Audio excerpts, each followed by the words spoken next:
Reflexiones sobre poesía. Tránsito y culmen a lo posible. Y la poesía es poesía en todas las lenguas, lenguajes y tiempos, pero los individuos humanos no desarrollamos la sensibilidad poética de la misma manera. La poesía es creadora de la cosa y la hace ser. ¿Es tránsito y culmen a lo posible?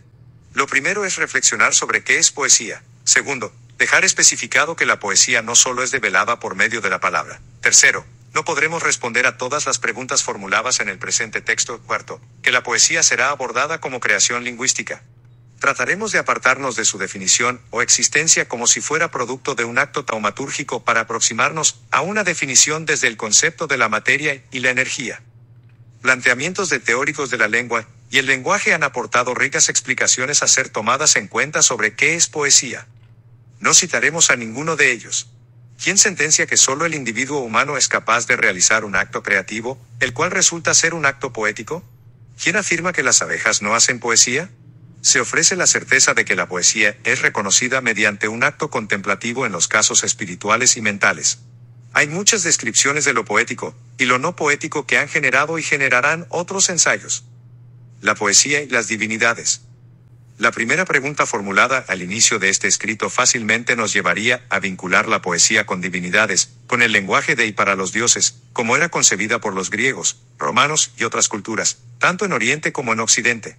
Su definición debe estar próxima a los conceptos de los dioses, hijas de dioses o musas, casi siempre asociada con la mujer. La poesía es creadora, quizá para algunos es una diosa en sí misma. En el caso de la mitología griega, Calíope era la divinidad inspiradora de la poesía. O sea, que por medio de ella se creaba poesía. Si damos un vistazo a la historia, nos encontraremos con Eneduana, que vivió en la antigua Mesopotamia, en el siglo 23 a.C., escritora de obras religiosas, que alababan a la diosa del amor, Inanna, y a Nannar, dios de la luna. Es considerada como la primera persona en crear obra literaria propia. En sus alabanzas ya se manifestaba lo poético, ese vínculo en lo escrito, entre el individuo humano y las divinidades. Eneduana no inventó la poesía ya estaba allí. Ella solo pudo captar su lenguaje, vibró en la misma frecuencia con que el estado creativo hace vibrar a todos los que lo reconocen o auscultan, como diría el maestro Bruno Rosario Candelier.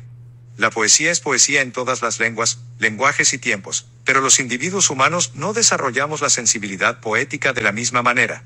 No todos los cerebros son neurosensibles para captar esas vibraciones y mucho menos para crear, por medio de la lengua y el lenguaje, lo que se conoce como poesía. Hay poesía en todo, pero no todos vibramos a la altura de alcanzar un estado poético, una dimensión altamente sensible. Antiguos textos. Algunos textos antiguos, unos de carácter solo épicos y otros épicos sagrados, nos darían ideas de lo vinculado que está el concepto de poesía con la creación, la espiritualidad, el mito, la religión, el misticismo, y las maneras de percibir el mundo y el universo en sus profundas dimensiones. La mayoría de estos textos fueron escritos con un lenguaje poético. Había poemas, epístolas, himnos, diálogos, monólogos, odas, exaltaciones, loas, versos, versículos, cantos, narraciones. Podemos citar algunas muestras: la epopeya de Gilgamesh o poema de Gilgamesh, 2500-2000 a.C., que es un texto sumerio basado en 5 poemas independientes. Es considerada la obra épica más antigua y narra las peripecias del rey Gilgamesh. El Enuma Elis, 1900-1600 a.C., poema babilónico de la creación, escrito en tablillas, constituido por versos de 2 líneas con caracteres de estilo cuneiforme, siendo la función del segundo verso enfatizar el primero por oposición.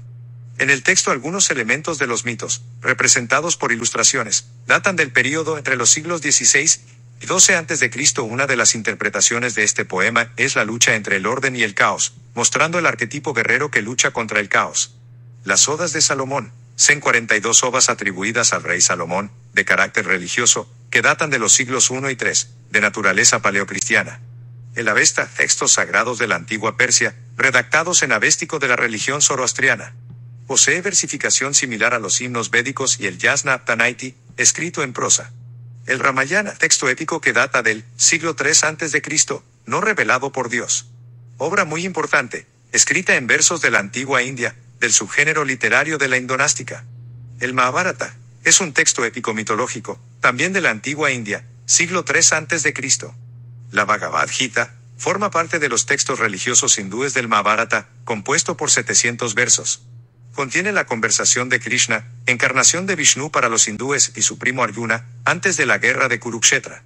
La Biblia es un conjunto de libros canónicos, considerados de inspiración divina por el catolicismo y otras religiones. También es un texto con importantes escritos poéticos. Por ejemplo, el Cantar de los Cantares.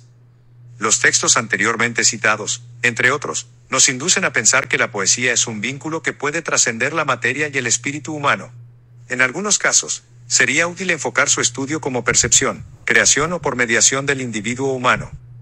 De todas maneras, el hecho de pensar que la poesía funciona como partícula, tanto para crearla como para percibirla por medio de los mecanismos cerebrales, no creo que sea un ejercicio inútil. Aquel que duda y no investiga, se torna no solo infeliz, sino también injusto, decía Blaise Pascal. Este tema sería aceptado por los científicos y rechazado por los espiritualistas. Lo harían por histórica oposición, ya sea mítica, mística, religiosa o racional. Se trata a la ciencia como lo opuesto a las verdades espirituales, el árbol del bien y del mal. En cierta medida, ya los estudios científicos de la física cuántica tienen características de religión. ¿La poesía genera poesía? Hay quienes pueden pensar que la poesía también se crea a sí misma, me inscribo, se autofecunda. No para generar otra cosa que no sea poesía, condicionada desde el orden y el caos, desde lo estético y lo siniestro. La poesía, metafóricamente, sería andrógina. Diferente de los humanos, los perros y las vacas que no se autofecundan, pero tampoco procrean otra cosa que no sean humanos, perros y vacas, respectivamente. Pienso que la poesía genera poesía, ella alcanza lo máximo, la consumación en sí misma. Lo digo cuando pienso en actos de androginia en antiguas teogonías griegas, los seres neutros y divinos se engendraban por sí solos.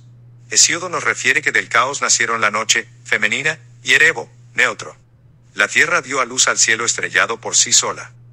En este caso tampoco se cumple la idea de la generación espontánea planteada y descrita por tales de Mileto, Anaximandro, Anaxímenes, Demócrito, Aristóteles y desterrada por Luis Pasteur. De la cosa nace la cosa, de la cosa nace la cosa. En la poesía no sería algo diferente, reiteramos, nacerá poesía, no una araña cacata. Ahora bien, la araña cacata puede ser condición y límite de lo poético, si ésta es percibida como un animal de carácter siniestro. Aunque lo siniestro sea condición y límite de lo estético, Eugenio Trías, 1942-2013, de lo siniestro no nace la poesía, es una precondición. O quizás surja de la transmutación de lo siniestro, puede ser. Habría que seguir estudiando la naturaleza de la poesía desde varias perspectivas y enfoques. Los sujetos, actos siniestros o horrendos pueden producir placer y condicionar actos creativos de tipo poético. No abordaremos los casos cuando se arguye a patologías emocionales y mentales. La poesía es coeterna al caos y a la armonía, vive tanto en una como en el otro, porque la armonía es condición y límite del caos y viceversa, construyendo un ciclo recursivo.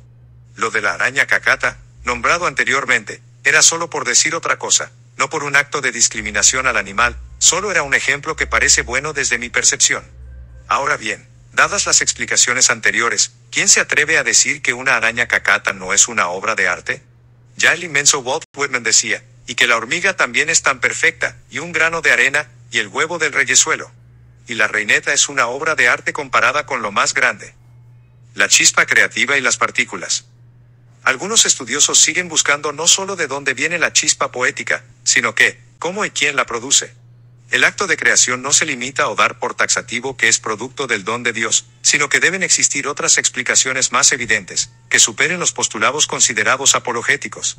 Para ello se han valido de varias ciencias combinadas, biología, física, psicología, neurociencia, entre otras. Es como si buscaran la causa de las causas. ¿Y si la poesía es acausal?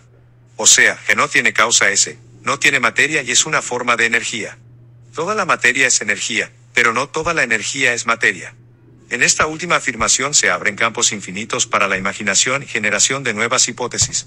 Digamos que la poesía es una forma de energía, debiera tener masa o no tenerla. Si la tiene o no la tiene, debe comprobarse y el método científico podría ser de buena ayuda para hacerlo. Pero, si carece de masa, si es un tipo de energía, fuerza, vitalidad, milagro, indescifrables, ¿qué hacemos si aplicamos los métodos científicos? Podríamos caer en un vacío desde la utilización de los mismos. ¿Indica que no tiene explicación el origen y la conformación del Poeticum Corpus? Domingo 14 de abril de 2024. Virgilio López Azuán en acento.com.do